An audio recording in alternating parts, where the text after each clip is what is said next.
and the media will be briefed by our Varis Karyakarta Sri Bidut Debarma ji, and with us today Janjati Morcha State President Vikas Debarma and myself David Debarma, General Secretary Janjati Morcha, and I would like to request Adarniya Bidut Debarma ji to brief this media. Thank you.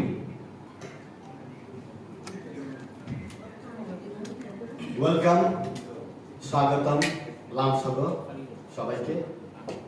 আজকে আমাদের ভারতীয় জনতা জনজাতি মোর্চা ত্রিপুরা প্রদেশের ডাকে আপনারা সাড়া দিয়ে সব মিডিয়ারা আসলেন, আপনাদেরকে স্বাগত। আমাদের আজকের মেইন প্রেস মিটে আপনাদের ডাকার একটাই কারণ, আগামীকাল 4 তারিখ নভেম্বর এডিসির 8টা জোনালে আমাদের একই সাথে 11টা থেকে 2টা এই সময়ের মধ্যে আমাদের ডেপুটেশন হবে।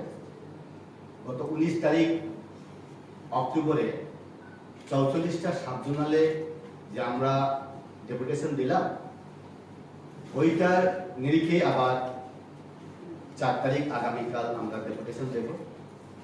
যে আমরা চার্জশিট দিয়েছিলাম, যে কারণগুলো আমরা দিয়েছিলাম, এখন আমরা এডিসি প্রশাসন থেকে সদুত্তর পাইনি। এই জন্য আবার আমরা আগামীকাল 8টা জোনালে আমরা ডেপুটেশন দেব। এটাই আজকের মেইন আপনাদের সঙ্গে মিলিত হওয়ার কারণ। কবে নাগাদ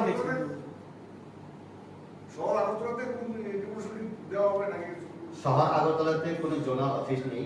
আমাদের আরবান ডিস্ট্রিক্ট আছে, এখান থেকেও জনজাতিরা আমাদের ওয়েস্ট জোনাল খুমুলুঙ্গে যাবে। দাবি একটাই, এডিসিতে যেটা ডেভেলপমেন্ট হচ্ছে না, করাপশন হচ্ছে, এটা কোয়েরি করার জন্য যে যে পয়েন্টগুলো আমরা দিয়েছিলাম গত 19 তারিখে, 8টা পয়েন্ট, যেমন এডিসি ভবন নির্মাণ, ওইটাও ঠিক হয়নি। কারণ উত্তর গেটে ওল্ড কাউন্সিল ভবনে এডিসি ভবন 5 তলা করে নির্মাণ করার কথা ছিল, পাইলিং করে। এটা নীতি আয়োগের টাকা, ওইটা এডিসিতে ত্রিপুরা প্রশাসনে আসার পর ওই যেটা কনস্ট্রাকশন হওয়ার যেটা প্রসেস ছিল, ওইটা ডাইভার্ট করেছে। ডাইভার্ট যদি করতে হয়, নীতি আয়োগের টাকা যদি ডাইভার্ট করতে হয়, চিফ সেক্রেটারির সঙ্গে পরামর্শ করে ডাইভার্ট করতে হয়। কিন্তু এই টাকা কোন জায়গাতে খরচ করা হবে এখনো কোনো ব্ল্যাক এন্ড হোয়াইট আমরা রিপোর্ট পাইনি। এইটা আর বিভিন্ন জায়গাতে আমরা দেখলাম খেরাবাদ হসপিটাল নির্মাণ থেকে শুরু করে কম্পিউটার ডিস্ট্রিবিউশন করার জন্য যেটা টেন্ডার হয়েছিল, এইগুলা শুরু করে রাবার প্ল্যান্টেশনের যেটা করাপশন, ওইগুলা শুরু করে প্রত্যেকটা ডিপার্টমেন্টের প্রত্যেকটা হেড আমাদের এখানে 8টা পয়েন্ট আছে। গত 19 তারিখেও যে পয়েন্ট, এই পয়েন্ট আমরা আবার রিপিট করছি।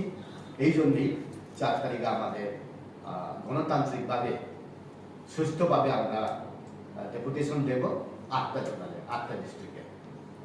বিদ্যুৎ একটা প্রশ্ন হচ্ছে, আমি এটার বাইরে দিয়ে একটা প্রশ্ন করছি, যেহেতু জনজাতি মোর্চার তরফ থেকে সাংবাদিক সম্মেলন আপনারা করছেন, একটা বিষয় আপনাদের তরফ থেকে, দলের তরফ থেকে বলা হয়েছিল যে মথরার সঙ্গে আপনারা কোনো ধরনের জোটে আপনারা যাবেন না বা যাওয়া প্রয়োজন নেই। কি মনে হয়, মানে আপনাদের জনজাতি মোর্চার উপর কি এবার আপনাদের দল বিজেপি কি এবার একটা ভরসা করতে পারছে যে এবার জনজাতি মোর্চা একাই এই ত্রিপুরামাথাকে পাহাড়ে একটা বিশাল টেক্কা দিতে পারবে বিধানসভা নির্বাচন? ভারতীয় জনতা জনজাতি মোর্চা সমস্ত ত্রিপুরাতে সবকিছু রাজনীতিগতভাবে, সাংগঠনিকগতভাবে সবকিছু ট্যাকেল দেওয়ার ক্ষমতা ভারতীয় জনতা জনজাতি মোর্চা ত্রিপুরা প্রদেশের আছে। কিন্তু যদিও কার সঙ্গে সমঝোতা হবে না হবে, এটা দিল্লি আমাদের কেন্দ্রীয় যেটা সংগঠন প্রদেশ, তাদের উপরে নির্ভর। আমাদের জনজাতি মোর্চা এই ব্যাপারে আমাদের কিছু বলার কোনো স্পেস নেই। যেহেতু আমরা দেখেছিলাম যে একেবারে যেটা সদ্য সমাপ্ত আমাদের এডিসি নির্বাচনে জনজাতি মোর্চা একটা ভালো ফলাফল করেছে, যে যতগুলো সিট আপনাদের কাছে দেওয়া হয়েছিল আপনারা সেখান থেকে ভালো সংখ্যায় জিতিয়ে আনতে পেরেছেন, কিন্তু আইপিএফটি সেটা পারেনি। এবার যদি মতার সঙ্গে বিধানসভা নির্বাচনে দেখা গেল যে 50-50 আপনাদের সঙ্গে জোট হলো, যদিও এটা মানে এখনো সম্ভাব্য নয়, কিন্তু যদি সেটা হয় কোথাও কি আবার সেটা আপনাদেরকে অবিশ্বাসের একটা জায়গায় থাকবে যে আপনারা সুযোগ পেলেন না, জনজাতি মোর্চা সুযোগ পেল না কাছে? 2021-এর এডিসি ইলেকশনে 28টা সিটের মধ্যে 17টা সিট দেওয়া হয়েছে আইপিএফটিকে, 11টা সিট বিজেপি কন্টেস্ট করলো। 17টা সিট দেওয়ার পরে 0-0 হলো আইপিএফটি। 11টা সিট বিজেপি নেওয়ার পর 10টা সিট আমরা 10 জন এমপিসি পেলাম। আমাদের আউটস্ট্যান্ডিং অ্যাচিভমেন্ট। এখন আগামী বিধানসভা ইলেকশনে 2023-এ সিট সমঝোতা হবে না হবে না এটা সময় কথা বলবে, কিন্তু মাননীয় আমাদের ত্রিপুরা প্রদেশের থেকে প্রেস মিট করা হয়েছে কিছুদিন আগে আপনাদেরকে নিয়েই, ডক্টর অশোক সিনহা, কেউ সঙ্গে কোনো সমঝোতা হবে না।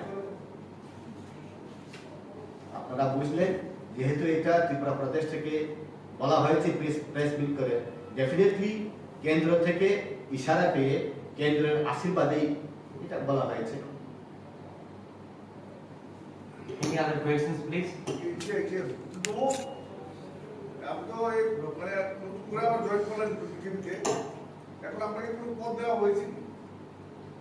আমি পদের জন্য বিজেপিতে আসিনি, ওইখানেও আমার পদ নেই, এখানেও আমার পদের কোনো দরকার নেই, কাজ হলো নেই। আচ্ছা, বিদ্যুৎ আপনারা তো বিভিন্ন এডিসি বিষয় নিয়ে আন্দোলন করছেন, ডেপুটেশন দিয়েছেন। ভিলেজ কাউন্সিল নির্বাচন নিয়ে কি আপনারা কোনো ধরনের ডেপুটেশন আন্দোলন, যেহেতু এখনো ভিলেজ কাউন্সিল নির্বাচন করছেন? ভিলেজ কমিটি নির্বাচন টোটালি ডিপেন্ড করে ইলেকশন কমিশনের উপর। ইলেকশন কমিশন যদি বলে ইলেকশন হবে, আমরা রাজি, যদি না করে তো আমরা কি করব? এই জন্যই ভিলেজ কমিটি নির্বাচনের জন্য ভারতীয় জনজাতি মোর্চা ত্রিপুরা প্রদেশ এখানে কোনো হাত নেই। আপনারা কি আলাদা করে মানে তাড়াতাড়ি ইলেকশনের কোনো দাবি করতেছেন না? হইলে তো ভালো।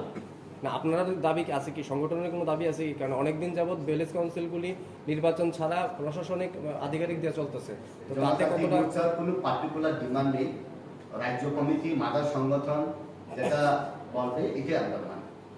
জনজাতি মোর্চার আলাদা কোনো ডিমান্ডও নেই, চিন্তা জনজাতি মোর্চা বলে আলাদা কোনো এটা